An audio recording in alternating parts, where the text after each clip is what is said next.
नमस्कार। अभी हम श्रीमद् भगवत गीता का पाठ कर रहे हैं। आज हम गीता के तीसरे अध्याय का पाठ करेंगे। पिछले एपिसोड में हम दूसरे अध्याय का पाठ किए थे। आज तीसरे अध्याय का पाठ करेंगे। पहले हम श्लोक का पाठ करेंगे, उसके बाद हिंदी रूपांतर का पाठ करेंगे। आप लोगों को गीता जी का पाठ कैसा लगता है अवश्य बताएं, कमेंट करें, लाइक करें, शेयर करें, और अगर आप मेरे चैनल पर नए हैं तो सब्सक्राइब भी कर लें। तो आइए हम पाठ करते हैं। अथ तृतीयो अध्याय, श्लोक नंबर 1। ज्यायसी चेत कर्मणस्ते मता बुद्धिर्जनार्दन तत्किं कर्मणि घोरे मांग नियोजयसी केशव। अर्जुन बोले, हे जनार्दन, यदि आपको कर्म की अपेक्षा ज्ञान श्रेष्ठ मान्य है तो फिर हे केशव, मुझे भयंकर कर्म में क्यों लगाते हैं। श्लोक नंबर 2। व्यामिश्रेणेव वाक्येन बुद्धिं मोहयसीव मे तदेकं वद निश्चित्य येन श्रेयोहमाप्नुयाम। आप मिले हुए से वचनों से मेरी बुद्धि को मानो मोहित कर रहे हैं, इसलिए उस एक बात को निश्चित करके कहिए जिससे मैं कल्याण को प्राप्त हो जाऊं। श्री भगवान उवाच, लोकेस्मिन् द्विधा निष्ठा। श्लोक संख्या 3।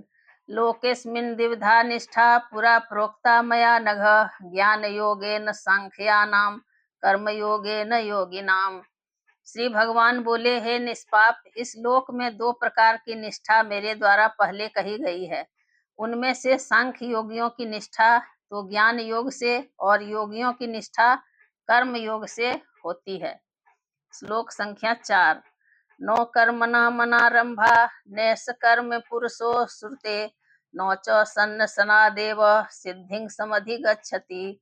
मनुष्य न तो कर्मों का आरंभ किए बिना निष्कर्मता को यानी योग निष्ठा को प्राप्त होता है और न कर्मों के केवल त्याग मात्र से सिद्धि यानी सांख्य निष्ठा को ही प्राप्त होता है। श्लोक संख्या 5। न हि काश्चिद क्षणमपि जातु तिष्ठत्य कर्म कृत कार्यते हवसः कर्म सर्वः प्रकृति जैर्गुणे।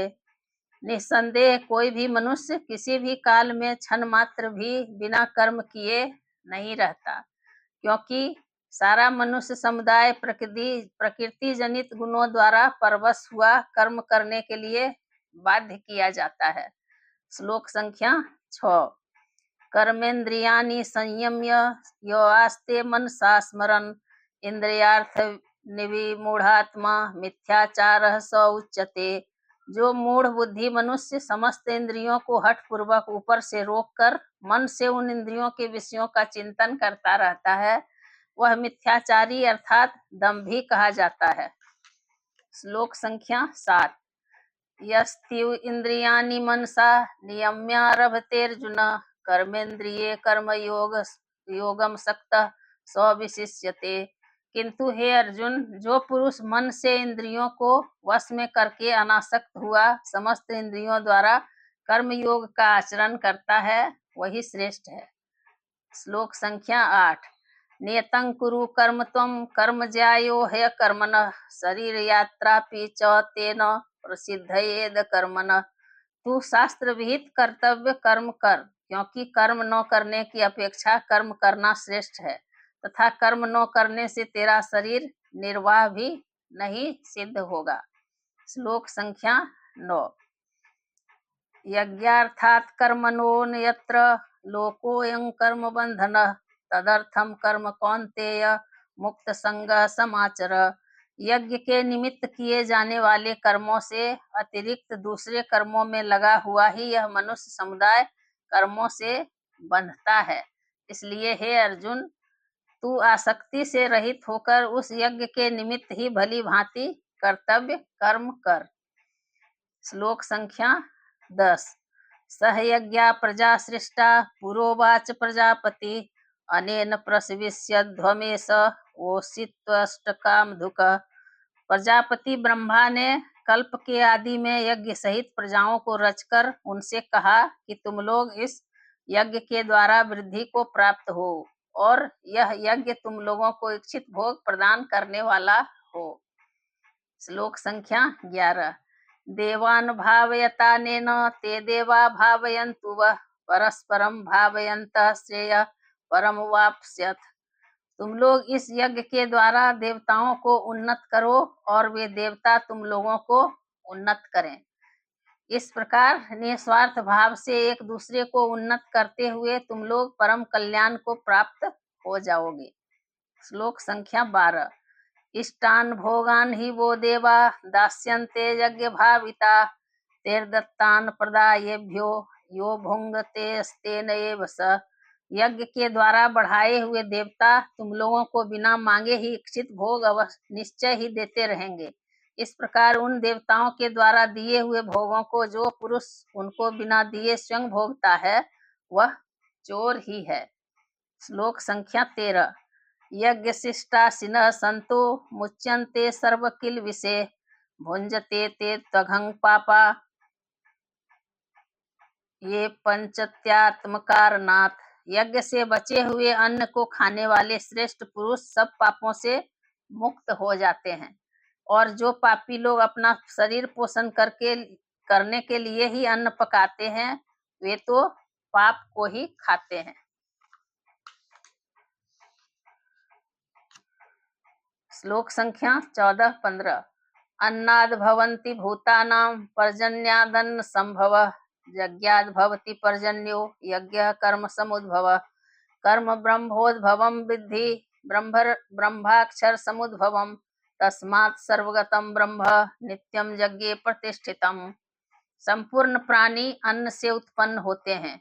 अन्न की उत्पत्ति वृष्टि से होती है, वृष्टि यज्ञ से होती है और यज्ञ विहित कर्मों से उत्पन्न होने वाला है। कर्म समुदाय को तू वेद से उत्पन्न और वेद को अविनाशी परमात्मा से उत्पन्न हुआ जान। इससे सिद्ध होता है कि सर्वव्यापी परम अक्षर परमात्मा सदा ही यज्ञ में प्रतिष्ठित हैं। श्लोक संख्या 16। एवं प्रवर्तितं चक्रम नानुवर्तयति यः अघारु इंद्रिया रामो मोघं पार्थ स जीवति। हे पार्थ, जो पुरुष इस लोक में इस प्रकार परंपरा से प्रचलित सृष्टि चक्र के अनुकूल नहीं बरतता अर्थात अपने कर्तव्य का पालन नहीं करता, वह इंद्रियों के द्वारा भोगों में रमन करने वाला पापायु पुरुष व्यर्थ ही जीता है। श्लोक संख्या 17। यस्त्वात्मरितरेव स्यादात्मतृप्तश्च मानवः तृप्तश्च मानवः आत्मयन्नेव च संतुष्टस्य सस्तस्य कार्यं न विद्यते। परंतु जो मनुष्य आत्मा में ही रमन करने वाला और आत्मा में ही लुप्त तथा आत्मा में ही संतुष्ट हो उसके लिए कोई कर्तव्य नहीं है। श्लोक संख्या 18। नैव तस्य कृतेनार्थो नाकृत्यनेह कश्चन न चास्य सर्वभूतेषु कश्चिदर्थव्यपाश्रयः। उस महापुरुष का इस विश्व में न तो कर्म करने से कोई प्रयोजन रहता है और न कर्मों के न करने से ही कोई प्रयोजन रहता है, तथा संपूर्ण प्राणियों में भी इसका किंचिन मात्र भी स्वार्थ का संबंध नहीं रहता। श्लोक संख्या 19। तस्मादसक्तः सत्तं कार्यं कर्म समाचरः असक्तो ह्याचरन् कर्म परमाप्नोति पुरुषः। इसलिए तू निरंतर आसक्ति से रहित होकर सदा कर्तव्य कर्म को भली भांति करता रह, क्योंकि आसक्ति से रहित होकर कर्म करता हुआ मनुष्य परमात्मा को प्राप्त हो जाता है। श्लोक संख्या 20। कर्मणैव हि संसिद्धि मास्थिता जनकादयः लोक संग्रह मेवापि संपश्यन् कर्तुमर्हसि। जनकादि ज्ञानी जन भी आसक्ति रहित कर्म द्वारा ही परम सिद्धि को प्राप्त हुए थे, इसीलिए तथा लोक संग्रह को देखते हुए भी तू कर्म करने को ही योग्य है, अर्थात तुझे कर्म करना ही उचित है। श्लोक संख्या 21। यद्यदाचरति श्रेष्ठस्तत्तदेवेतरो जनः स यत्प्रमाणं कुरुते लोकस्तदनुवर्तते। श्रेष्ठ पुरुष जो जो आचरण करता है अन्य पुरुष भी वैसा वैसा ही आचरण करते हैं। वह जो कुछ प्रमाण कर देता है समस्त मनुष्य समुदाय उसी के अनुसार बरतने लग जाता है। श्लोक संख्या 22। नौ में पार्थास्ति कर्तव्यम त्रिषु लोकेषु किंचन नानवाप्तमवाप्तव्यम वर्त एव च कर्मणि। हे अर्जुन, मुझे इन तीनों लोकों में न तो कुछ कर्तव्य है और न कोई भी प्राप्त करने योग्य वस्तु अप्राप्त है, तो भी मैं कर्म में ही बरतता हूँ। श्लोक संख्या 23। यदि हयहं न वर्तेय जातु कर्मण्य दंद्रित मम वत्मार्नुवर्तन्ते मनुष्या पार्थ सर्वशः। क्योंकि हे पार्थ, यदि कदाचित मैं सावधान होकर कर्मों में न बरतूं तो बड़ी हानि हो जाए, क्योंकि मनुष्य सब प्रकार से मेरे ही मार्ग का अनुसरण करते हैं। श्लोक संख्या 24। उत्सीदेयुरिमे लोका न कुर्यां कर्म चेदहम शंकरस्य च कर्ता स्यामुपहन्यामिमाः प्रजा। इसीलिए यदि मैं कर्म न करूं तो ये सब मनुष्य नष्ट भ्रष्ट हो जाएं, और मैं संकर्ता का करने वाला हूँ तथा इस समस्त प्रजा को नष्ट करने वाला बनूं। श्लोक संख्या 25। सक्ताः कर्मण्य विद्वांसो यथा कुर्वन्ति भारत कुर्याद्विदांस्तथा सक्तश्चिकीर्षुलोर्कत्संग्रहम्। हे भारत, कर्म में आसक्त हुए अज्ञानी जन जिस प्रकार कर्म करते हैं, आसक्ति रहित विद्वान भी लोक संग्रह करना चाहता हुआ उसी प्रकार कर्म करे। श्लोक संख्या 26। नो बुद्धिर्भेदम जनयेदज्ञानां कर्म संगिनाम जोषयेत् सर्वकर्माणि विद्वान युक्त समाचरन। परमात्मा के स्वरूप में अटल स्थित हुए ज्ञानी पुरुष को चाहिए कि वह शास्त्र विहित कर्मों में आसक्ति वाले अज्ञानियों की बुद्धि में भ्रम अर्थात कर्मों में अश्रद्धा उत्पन्न न करे, किंतु स्वयं शास्त्र विहित समस्त कर्म भली भांति करता हुआ उनसे भी वैसे ही करवावे। श्लोक संख्या 27। प्रकृतेः क्रियमाणानि गुणैः कर्माणि सर्वशः अहंकार विमूढ़ात्मा कर्ताहमिति मन्यते। वास्तव में संपूर्ण कर्म सब प्रकार से प्रकृति के गुणों द्वारा किए जाते हैं, तो भी जिसका अंतःकरण अहंकार से मोहित हो रहा है, ऐसा अज्ञानी मैं करता हूँ ऐसा मानता है। श्लोक संख्या 28। तत्त्ववित्तु महाबाहो गुण कर्म विभागयोः गुणा गुणेषु वर्तन्त इति मत्वा न सज्जते। परंतु हे महाबाहो, गुण विभाग और कर्म विभाग के तत्व को जानने वाला ज्ञान योगी संपूर्ण गुण ही गुणों में बरत रहे हैं, ऐसा समझकर उनमें आसक्त नहीं होता। बोलिए कृष्ण भगवान की जय। श्लोक संख्या 29। प्रकृतेर्गुण समूढ़ा सज्जन्ते गुण कर्मसु तान कीर्तस्न विदो मंदान कीर्तस्न विन्नस विचालयेत।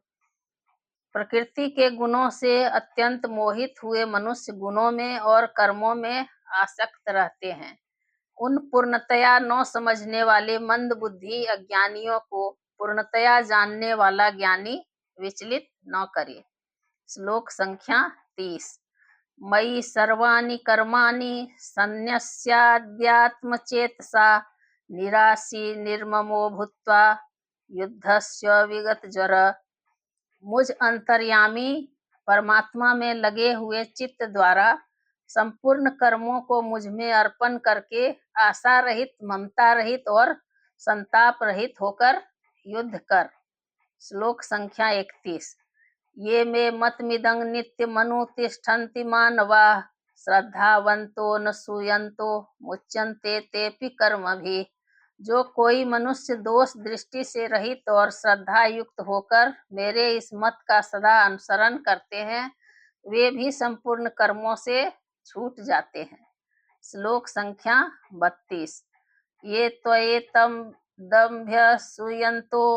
त्वयेतदभ्यसूयन्तो नानुतिष्ठन्ति मे मतं सर्वज्ञान विमूढ़ास्तान् विद्धि नष्टान् चेतसः। सर्वज्ञान विमूढ़ास्तान विद्धि नष्टान चेतस। परंतु जो मनुष्य मुझ में दोषारोपण करते हुए मेरे इस मत के अनुसार नहीं चलते हैं, उन मूर्खों को तू संपूर्ण ज्ञानों में मोहित और नष्ट हुए ही समझ। श्लोक संख्या 33। सदृशं चेष्टते स्वस्याः प्रकृतेर्ज्ञानवानपि प्रकृतिं यान्ति भूतानि निग्रह किं करिष्यति। सभी प्राणी प्रकृति को प्राप्त होते हैं, अर्थात अपने स्वभाव के परवश हुए कर्म करते हैं। ज्ञानवान भी अपनी प्रकृति के अनुसार चेष्टा करता है, फिर इसमें किसी का हठ क्या करेगा। श्लोक संख्या 34। इंद्रियस्येन्द्रियस्यार्थे रागद्वेषो व्यवस्थितो तयोर्न वशमागच्छेतो हस्य परिपन्थिनो हयस्य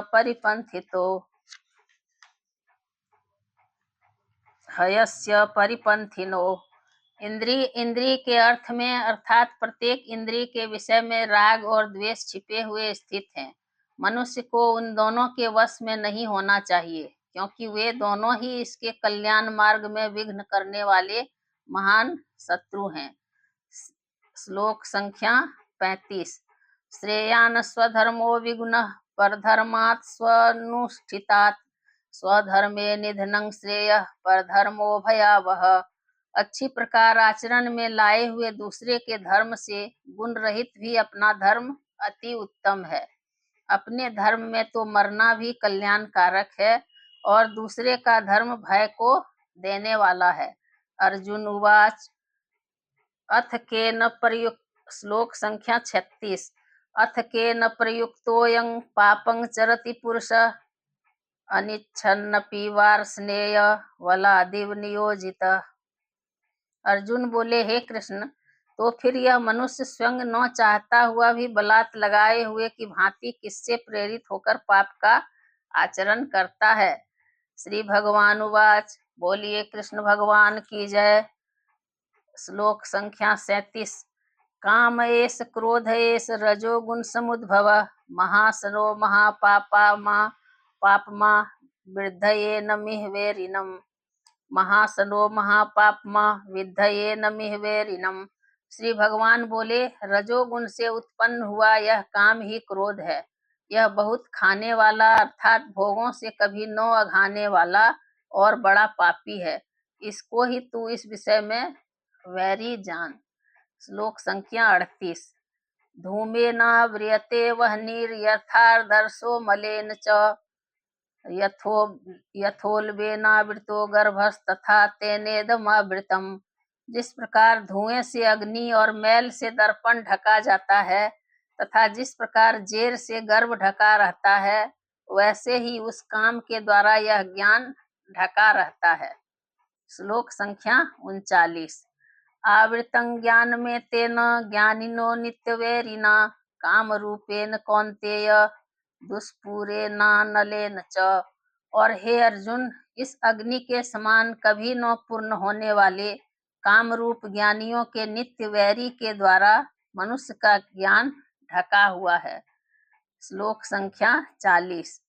इंद्रियाणि मनोबुद्धि रस्याधिष्ठानमुच्यते एतैर्विमोहत्येष ज्ञानमावृत्य देहिनम्। इंद्रियां, मन और बुद्धि ये सब इसके वास स्थान कहे जाते हैं। यह काम इन मन, बुद्धि और इंद्रियों के द्वारा ही ज्ञान को आच्छादित करके जीवात्मा को मोहित करता है। श्लोक संख्या 41। तस्मात् त्वमिन्द्रियाण्यादौ नियम्य भर्तर्षभ पापमानं प्रजहिहेनं ज्ञान विज्ञान नाशनम्। इसलिए हे अर्जुन, तू पहले इंद्रियों को वश में करके इस ज्ञान और विज्ञान का नाश करने वाले महान पापी काम को अवश्य ही बलपूर्वक मार डाल। श्लोक संख्या 42। इंद्रियाणि परन्याहुरीन्द्रियेभ्यः परं मनः परान्याहुरीन्द्रियेभ्यः परं मनः मनसस्तु परा बुद्धिर्योर्बुद्धेः परतस्तु सः। इंद्रियों को स्थूल शरीर से पर यानी श्रेष्ठ, बलवान और सूक्ष्म कहते हैं। इन इंद्रियों में से पर मन है। मन से भी पर बुद्धि है, और जो बुद्धि से भी अत्यंत पर है वह आत्मा है। श्लोक संख्या 43। एवं बुद्धेः परम बुद्धवा बुद्धद्वा संस्तभ्यात्मानमात्मना जहि शत्रु महाबाहो काम रूपं दुरासदम। इस प्रकार बुद्धि से पर अर्थात सूक्ष्म, बलवान और अत्यंत श्रेष्ठ आत्मा को जानकर और बुद्धि के द्वारा मन को वश में करके, हे महाबाहो, तू इस काम रूप दुर्जय शत्रु को मार डाल। बोलिए कृष्ण भगवान की जय।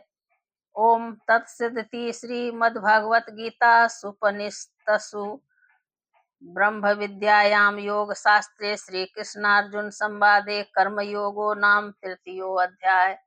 यहाँ पर तीसरा अध्याय संपूर्ण होता है। बोलिए कृष्ण भगवान की जय।